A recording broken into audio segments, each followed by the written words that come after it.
Yum, yum, yum, yum, yum, yum.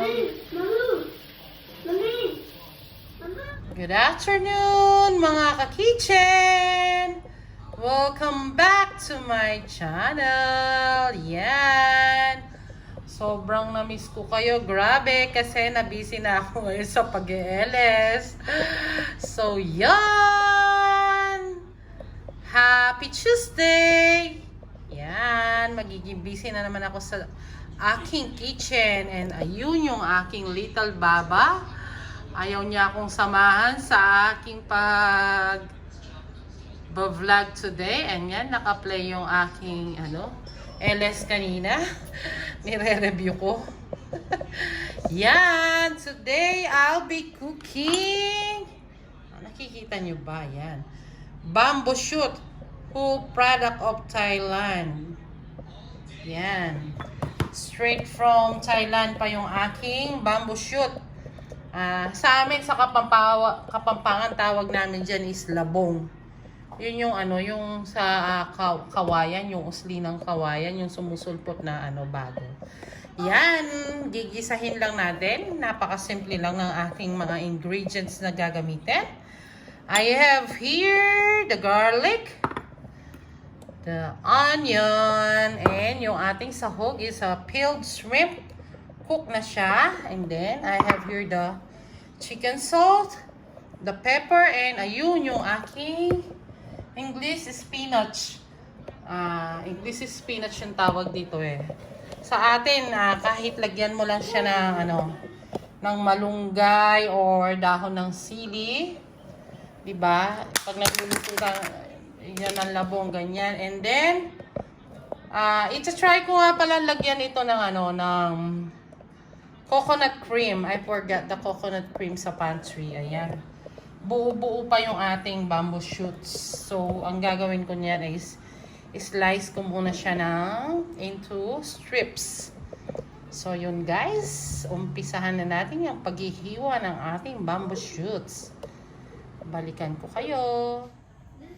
Yun guys, I'm back! Ito na yung aking hiniwang bamboo shoot or labong. Labong yung tawag namin dito. Yan. And ito yung ating additional ingredients. Meron din akong chili. Yung siling pansigan lang to para hindi siya masyadong mahanghang. And at the same time, it will add color sa ating bamboo shoots. And then, yung aking coconut cream. Yan. Mag-uumpisa na tayo. So,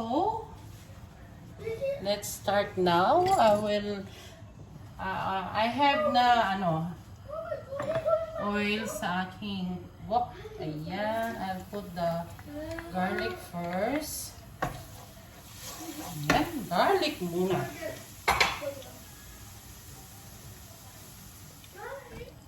Luto na yung ating garlic. So, yan. Sinunod ko na yung ating onion. Yan. And, titurnohan natin ng fish yung ating gulay. Ito siya. Nakikita niyo ba yung isda? Yan o. Isda. Fish is life. And gulay is life. Yan. Lutuin na natin yung ating onion.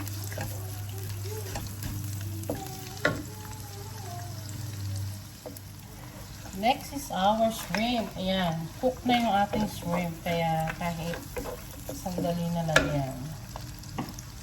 Ayan. Sinala ko na rin yung ating pan para sa ating fish. Ayan. And meron pa. Alam ko meron pa shrimp dito sa ating dagdag na rin natin tong shrimp na to. Ayan, no? Para marami siya sa hog.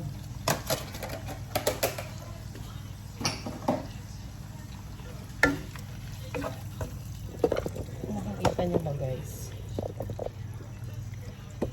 Ayan. Ayan.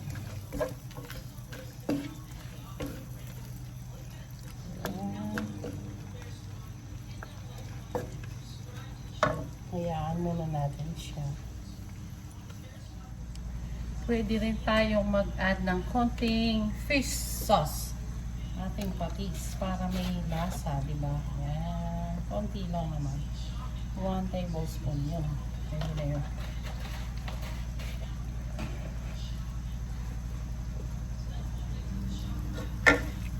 Yan. Susunod kong ilalagay yung ating gata.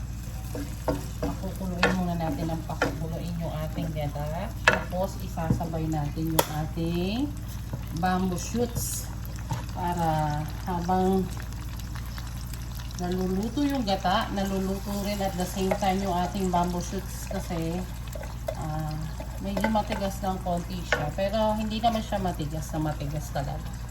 Para lang sabay siyang naluluto, diba?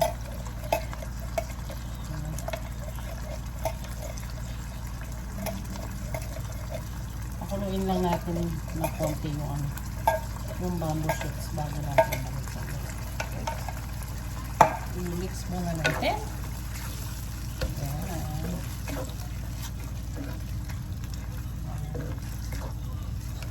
Creamy na naman to. Creamy labong. Ayan. Pwede na rin sabay natin itong ating chili. Yan, para nagkakalasa na. Diba? And yung ating pepper. Black pepper or ground pepper. Yan. Para sa sahog pa lang, kumapit na pala siya. Ayan. I-simmer lang natin ito ng 2 minutes bago natin ilalagay yung ating bamboo shoots. After 2 minutes, tingnan natin kung ano na yung itsura niya. Ayan, kumukulo-kulo na siya. Ayan. So, pwede na natin ilagay yung ating bamboo shoot. Para pag natuyo siya, ayan, sabay na lumambot na yung ating bamboo shoot. And then, last na lang natin ilalagay yung yung ating English spinach.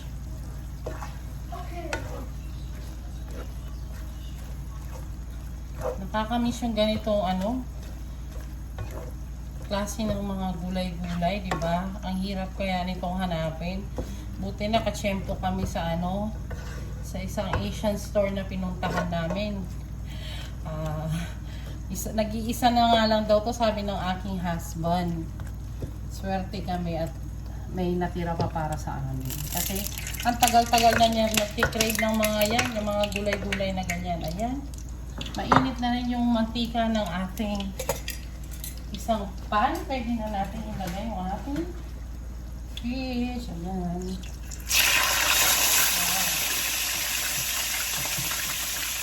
Naalala ko tuloy si Mark nung nagluto ako ng burger steak. Nung pagkalagay ko daw sa potato, ang bilis yung tumakbo. Epic fails yung sabi nga na daddy niya. Yan guys. We will just simmer it for 10 minutes muna. Para lumambot lang yung bamboo shoots. Kaya lang dapat yung ating apoy dito is mahina lang. Nasa low fire lang tayo. Para hindi mabibigla. So yan. Tatakpan muna natin. Then babalikan natin to after 10 minutes. So guys, see you later. Yan, after 10 minutes, tignan natin. Oh, silipin natin. Wow. Yan. Yan. Pwede na natin ilagay yung ating sweet and salt para magpapalasa na siya. Yan, konting kembot na lang to. Tignan natin kung medyo lumambot na siya. Paputuyuin na lang natin actually. Yan. Yan, pwede. And then, ito yung ating isla sa kabila. Malapit na rin kami.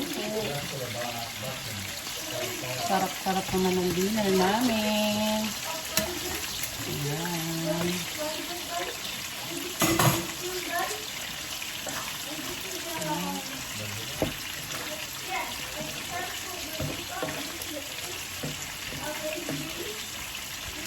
Natutuhan kong may gata, naglalagay ng gata sa aking kapatid. Yung dalawang kapatid ko na nanggaling sa Taiwan yan. Pag nagluluto daw sila ng ganyan, nilalagyan nila ng coconut cream. So yan, may gagawin. Tikman natin. Wow.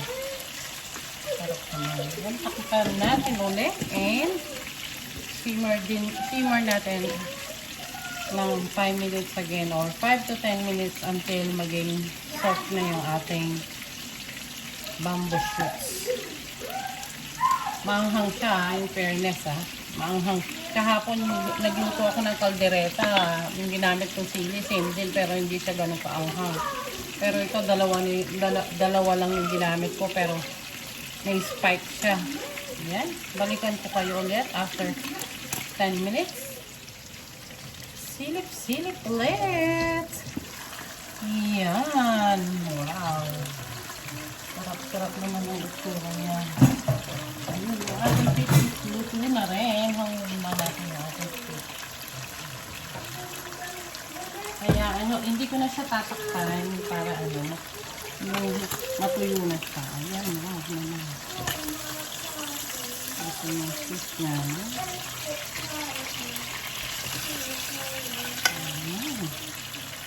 Ayan guys. Ayan, isda natin. Ayan, diba?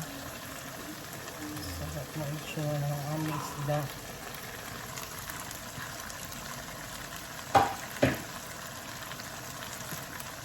Nakakahappy lang dahil fish and gulay na naman yung aming dinner for today.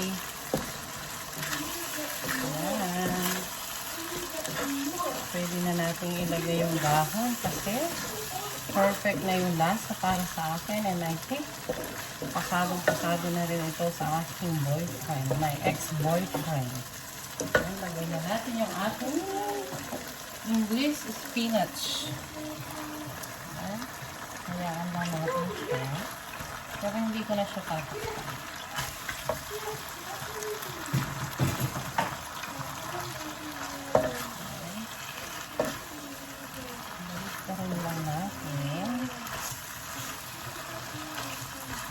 Dumating na yung aking ex-boyfriend, and sabi niya nagugutom na siya. Nagtaka siya. Bakit daw merong nilagyan ko daw na coconut cream ito, sabi ko nga.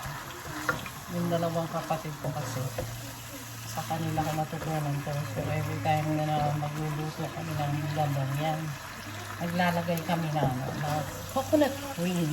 So, hintayin na lang natin maluto, matuyo yung niya sa bowl. So, kembot na lang to mga kitchen. Patutuyuin lang natin yung sabaw para yung magmamantika siya. Yan. Diba? Yan, diba nakikita nyo? Sarap. Excited na kaming kumain. Madilim na pa mo dahil kanina kumukulog, kumikidlat-kidlat. Early dinner na kami yan, 6:25. Yes. Hello. Here is my assistant chef. Hindi niya ako tinulungan today. Oh, that smells so good. Oh, how does it smell? Good. Smells good? What are we eating now? Yan, veggies. What is the yellow? That's a bamboo shoot. Bamboo It's shoot? your first time to eat like this. Try it, okay? I ate shrimp. Yeah, you can eat shrimp if you I'm want. gonna play Backland Bowl. Okay, okay. It's a cool game. Yes. I named my robots armor bots. Okay, good. It's cool. It's cool. Really cool. Yan. Malapit na, malapit na. Nakakagutom na talaga yung amoy niya.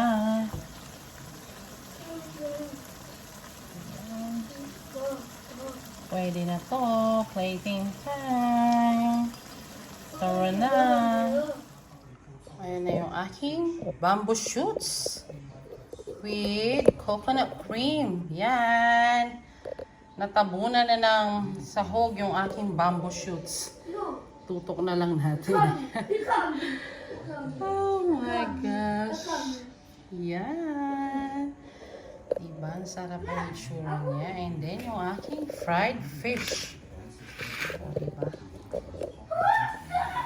Mapapa-extra rice na naman yung kilala ko niyan. Yung aking ex-boyfriend. Yan guys!